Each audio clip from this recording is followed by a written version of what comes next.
Vamos, então, turma, vamos terminar a questão dos princípios aí.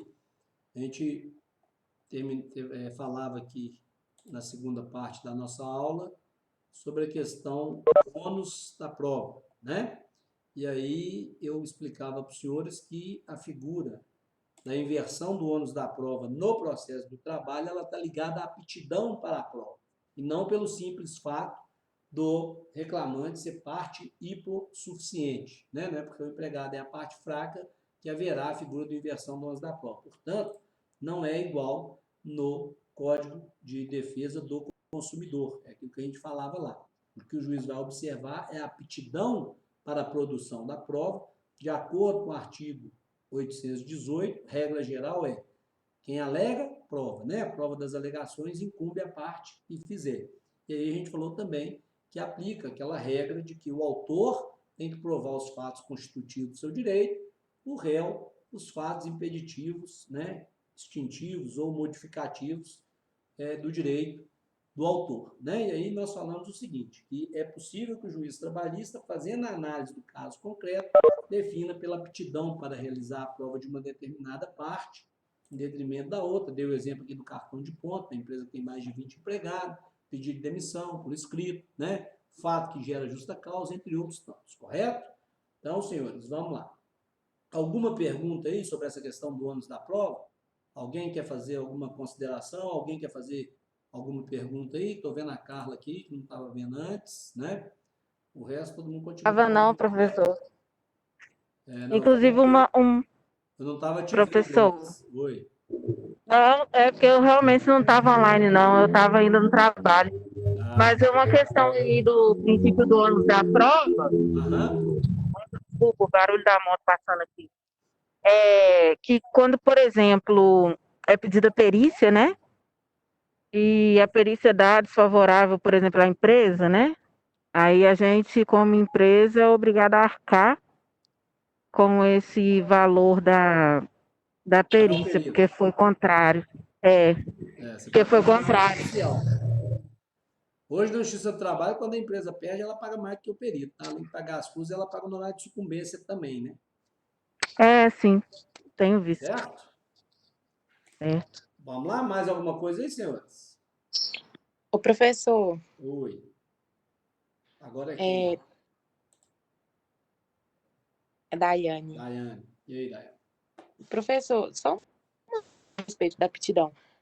Eu não estou me recordando bem, mas você que quando o juiz impõe essa aptidão, se a pessoa não, se o autor, né, não apresenta, uma das partes não apresenta essa aptidão, aí presume-se a veracidade do fato, é isso? Na verdade é o seguinte, a gente, vamos só lembrar aqui rapidinho, mas é isso, mas vamos melhorar isso aí. Sempre, mas ou tem alguma exceção, sempre vai se presumir essa veracidade?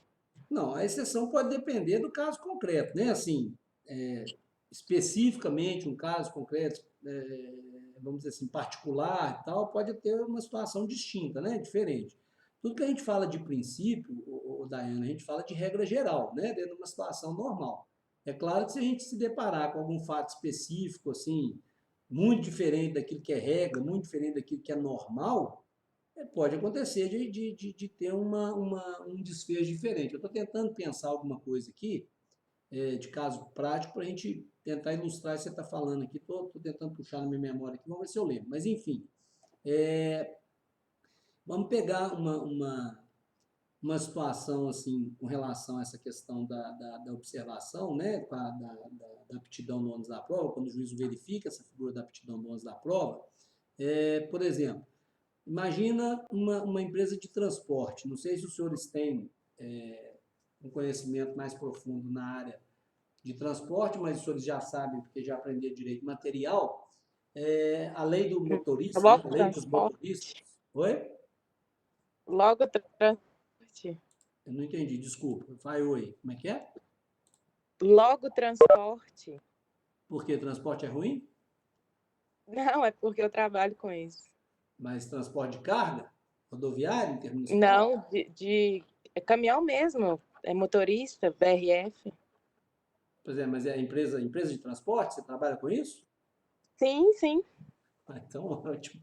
Então, vai ficar melhor ainda. Olha só, a lei dos motoristas lá, aquela de 2012, né? Desde a primeira edição, independente das mudanças que vieram depois, ela instituiu, por exemplo, a figura do relatório de viagem, né? Que é o controle de jornada de motorista, você tem que controlar o tempo de espera, você tem que controlar o intervalo, tem que ter aquelas paradas de 30 em 30 minutos, de determinado tempo, 5 horas e meia, tem que parar 30 minutos, 1 hora de intervalo, entre uma jornada e outra jornada tem que ter 11 horas de descanso, tal. Isso não existia antes da lei de motorista, porque era considerada atividade externa, exercida longe do controle do empregador, correto? Você está no transporte tem muito tempo ou não?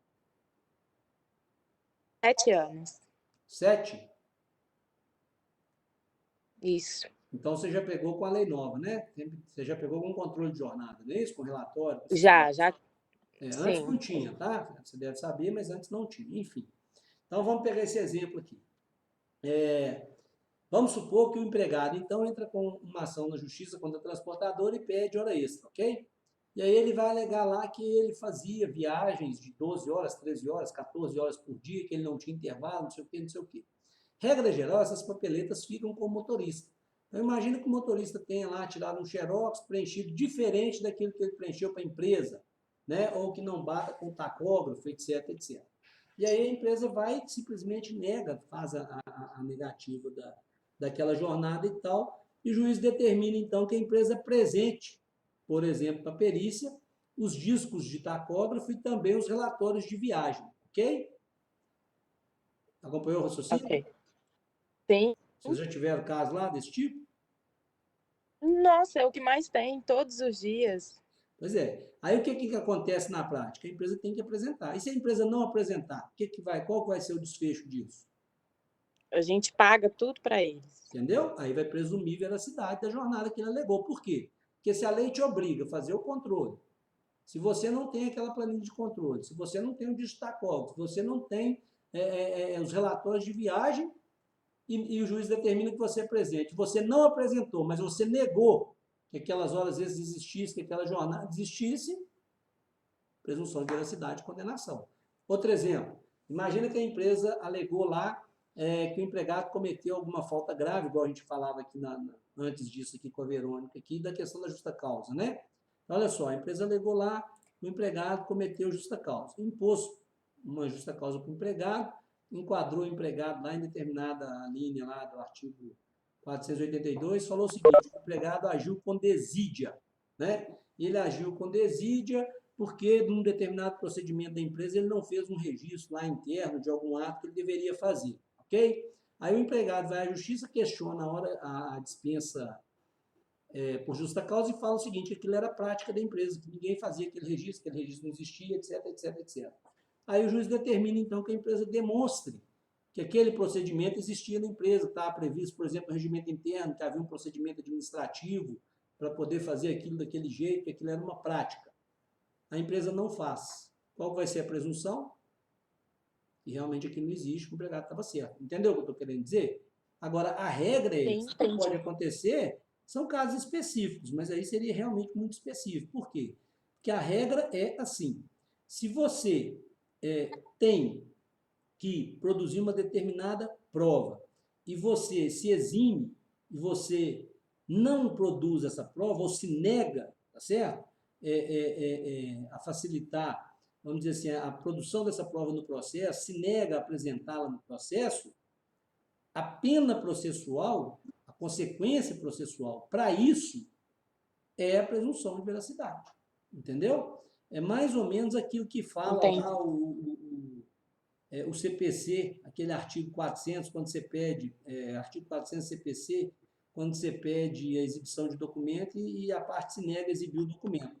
Né? Aí você presume a veracidade daquilo que foi alegado e que a parte se negou a apresentar o documento. Essa é a regra geral. Agora, podem existir situações específicas de não ser aplicado o princípio da veracidade e tal, mas a regra geral é que ele vai ser aplicado porque implica, inclusive, a busca da verdade real. Entendeu? Senão você prejudicaria a própria busca da verdade real no processo. E teoricamente, a parte poderia estar negando de apresentar aquele documento em benefício próprio, justamente para esconder, vamos dizer assim, a verdade dos fatos.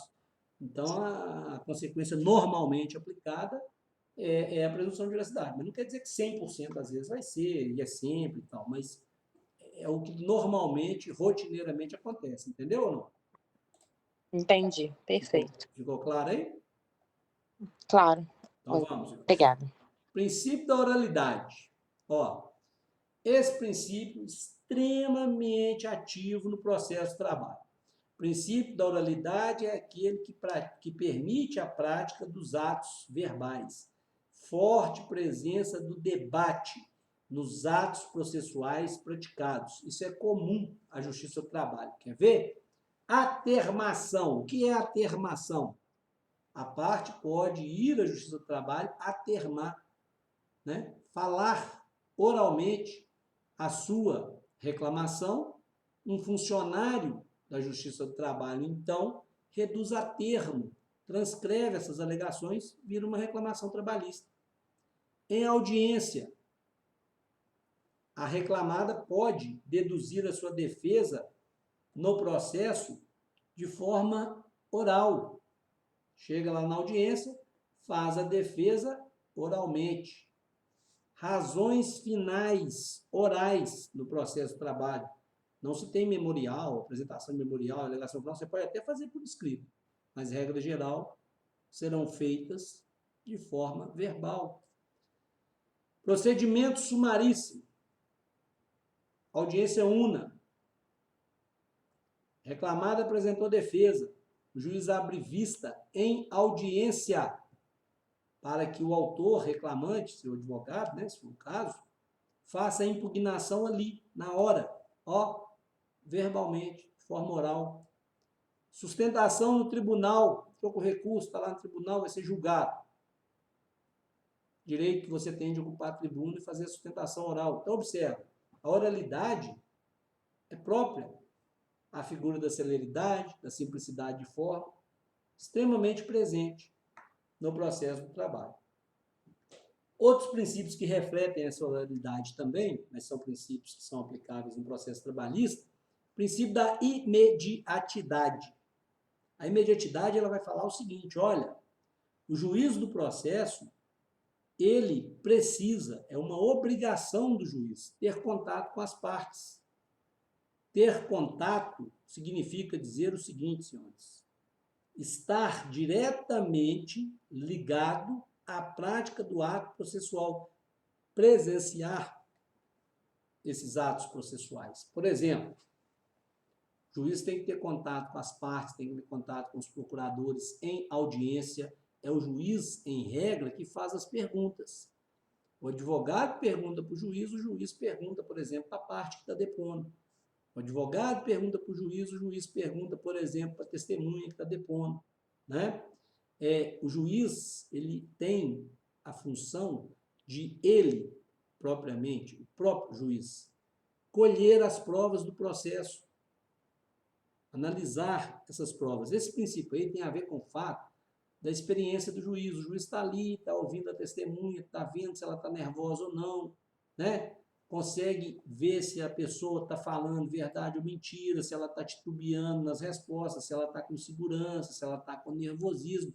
A ideia, senhores, desse princípio é que o contato pessoal direto do magistrado que preside os atos processuais dá mais segurança para que ele possa analisar essas provas e formar seu juízo de convencimento.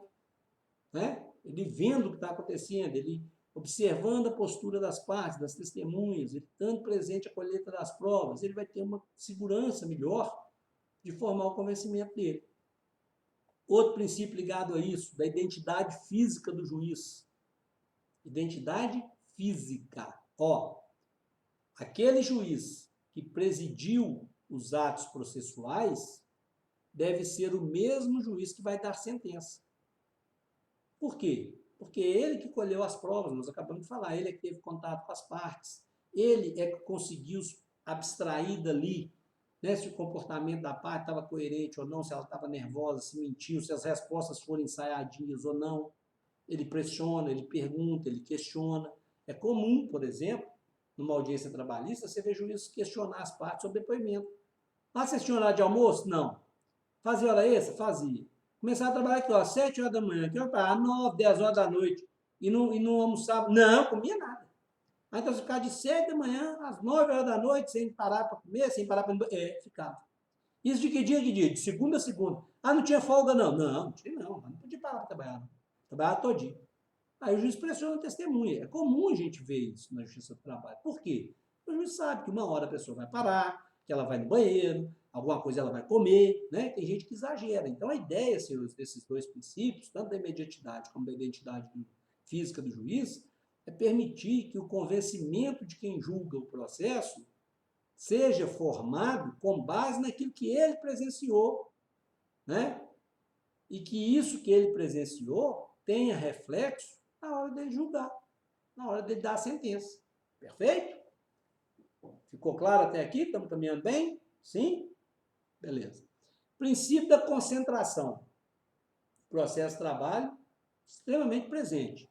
Significa dizer o seguinte: os atos processuais são concentrados no mesmo momento. Exemplo, audiência una no processo de trabalho. Audiência una, senhores, no processo trabalhista, tudo é realizado na mesma audiência.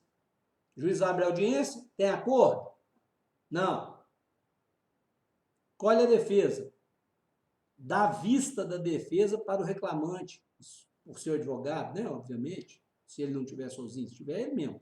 Se estiver com o advogado fazer a impugnação, o advogado faz a impugnação no momento da audiência, ali na mesa. Terminada a impugnação, o juiz fixa os pontos da prova. Chama as partes, depoimento pessoal. Começa em regra pelo autor, sai o réu, né? Vem o autor, presta seu depoimento. Volta o réu, presta seu depoimento.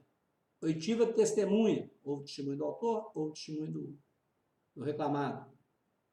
Razões finais orais.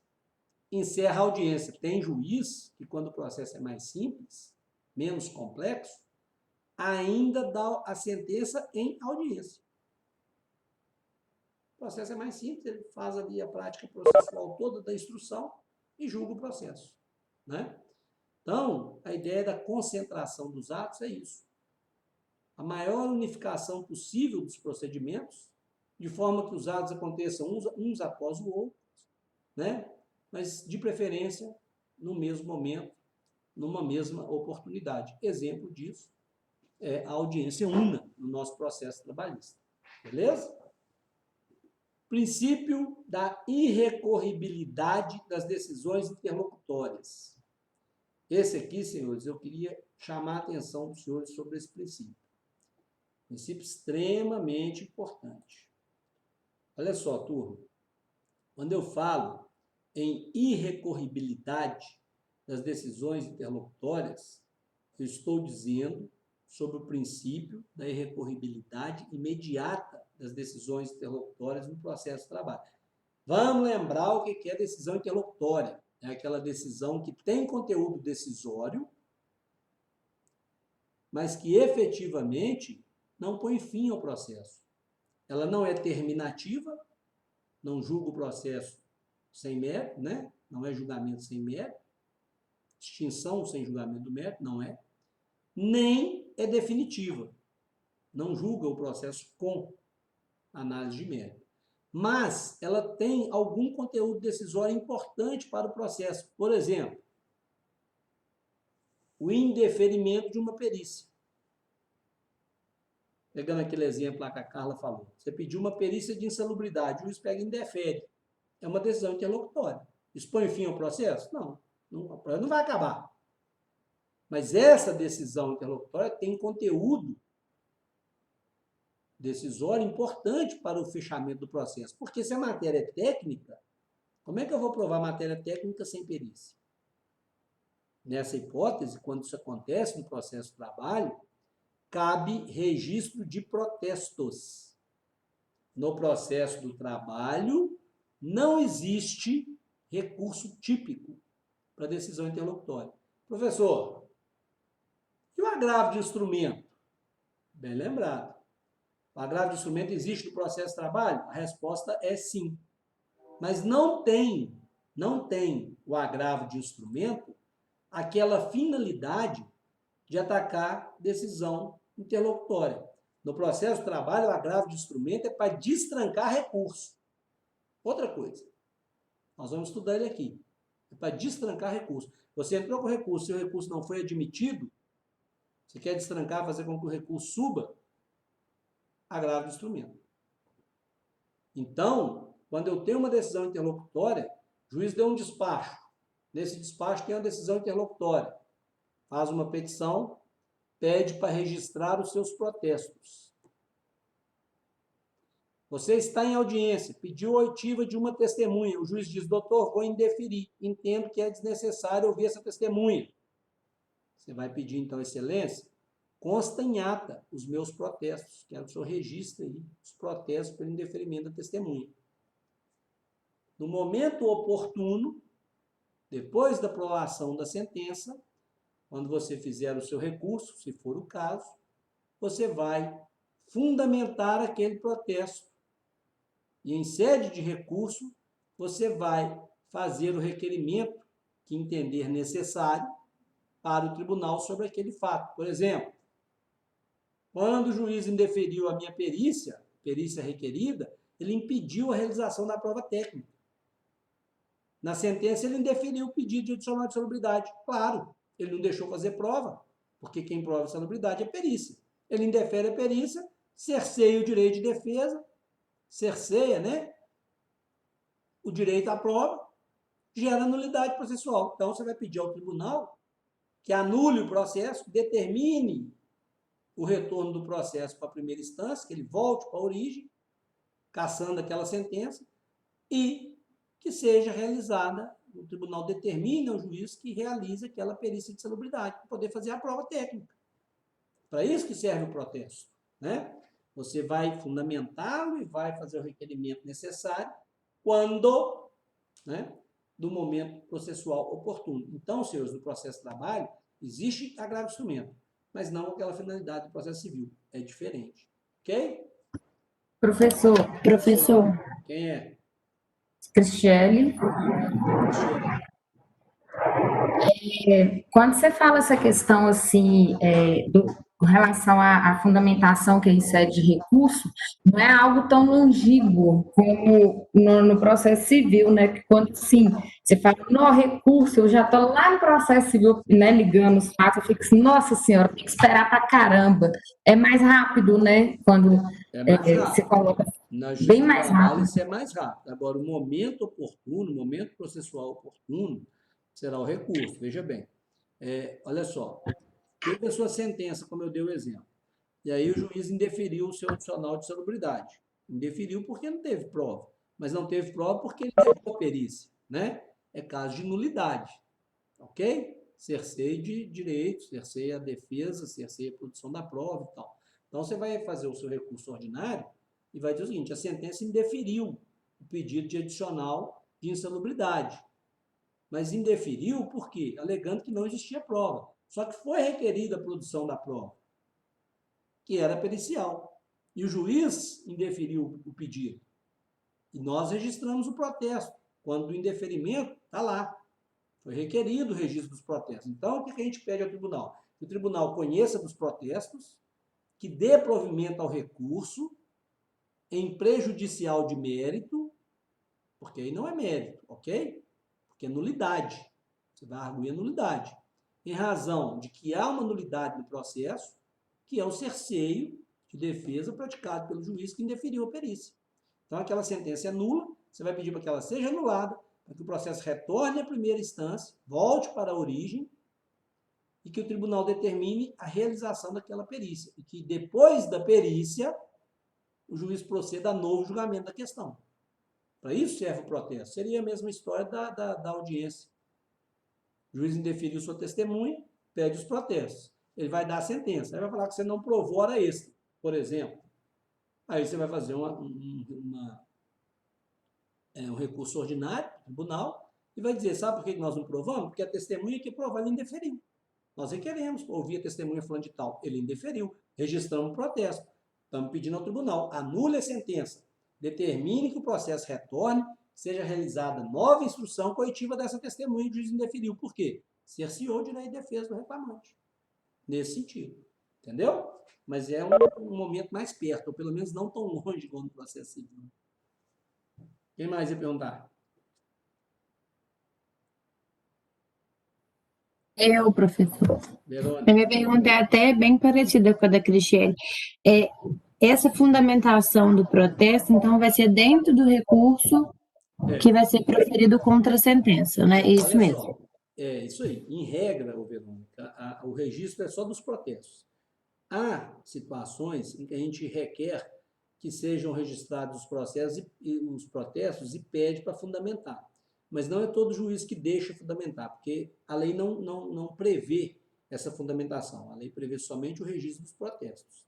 Entendeu? Ela não fala que você tem que fundamentar o protesto. Você vai fundamentar o protesto quando efetivamente você tiver a oportunidade processual de requerer que ele seja conhecido e que haja manifestação sobre os efeitos daquele ato processual que foi objeto, que foi motivo do protesto.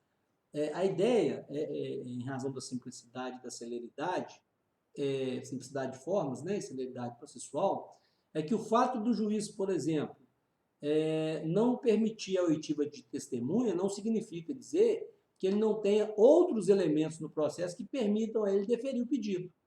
Então, teoricamente, não se fundamenta o protesto antes, porque não necessariamente o indeferimento pode ser uma consequência ruim para quem teve o pedido indeferido. Pode ser que ele indefira o seu pedido de testemunha, mas com base em documento, com base na confissão, por exemplo, do preposto da reclamada, um exemplo, né? Olha só, o reclamante está pedindo hora extra. Ouviu o preposto da reclamada e perguntou para ele o seguinte: vocês trabalhavam lá além de 8 horas por dia? Ele respondeu sim. Vocês pagavam hora extra? Ah, se pagou, está no contra-cheque. Se no contra-cheque não tem nenhuma hora extra paga, e se o preposto já admitiu que trabalhava além de 8 horas, o que significa isso? Confissão, está devendo hora extra. Aí você fala assim, eu quero ouvir testemunha. Para quê? Para provar que ele fazia hora extra e não recebia. O juiz vai indeferir. Por que ele vai indeferir? Porque o preposto já falou que fazia. Ah, mas ele não falou se pagava ou não. Ele falou que se pagou está no contra-cheque. Então, a prova documental. Se o contra-cheque não tem hora extra, está devendo. Entende? Então, a ideia de indeferir ou deferir e gerar protesto não necessariamente já implica resultado. Entendeu? Tem que causar um prejuízo, né? Oi?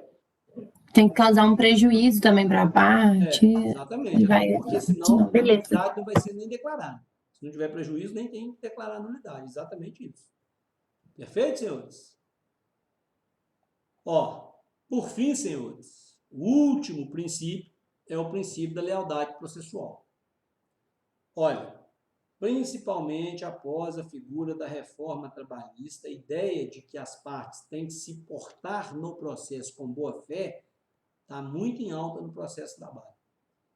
As partes têm que utilizar o processo de forma digna, sem ofender essa dignidade da justiça, tem que ter postura compatível com tratamento urbano, né? Ter urbanidade, respeito no tratamento das partes entre si, com os servidores, com os advogados, com ex-adversos, com o juiz, com a parte contrária. A ideia é que seja um ambiente de respeito, um ambiente que se dê na boa-fé, que as relações sejam baseadas na boa-fé. Processo não é campo de batalha. Processo não deve ser utilizado com o fim de procrastinação. Processo não tem o objetivo de protelar, fazer o processo durar mais do que precisa para resolver o problema, resolver a questão. Não deve se ficar fazendo requerimento infundado. Não deve se deduzir pedido contra a lei. Não deve se litigar de má-fé, né? Se você sabe, por exemplo, que aquele determinado requerimento não é cabível, você não deve fazê-lo, enfim. A ideia, senhores, é não ofender a dignidade da justiça. A ideia é não desvirtuar a finalidade do processo, não utilizar do processo como meio de obter resultado escuso, né? Não ser protelatório, não utilizar o processo para ficar arrastando, né, a solução do litígio, impedindo que o direito seja realizado. Isso implica que as partes devem ter um comportamento leal, respeitoso, digno, uns com os outros e com a própria justiça. E aquele que não cumpre esse princípio pode ficar sujeito à declaração da litigância de má-fé, pode ficar sujeito à aplicação de multa, pode acontecer do juiz determinar que seja excluído do processo algumas manifestações, por exemplo, se ele fizer manifestação abusiva, desrespeitosa, o juiz pode retirar aquilo do processo, né? Então, a ideia desse princípio é garantir que o ambiente processual seja um ambiente de dignidade, de respeito, sem ofensas, né?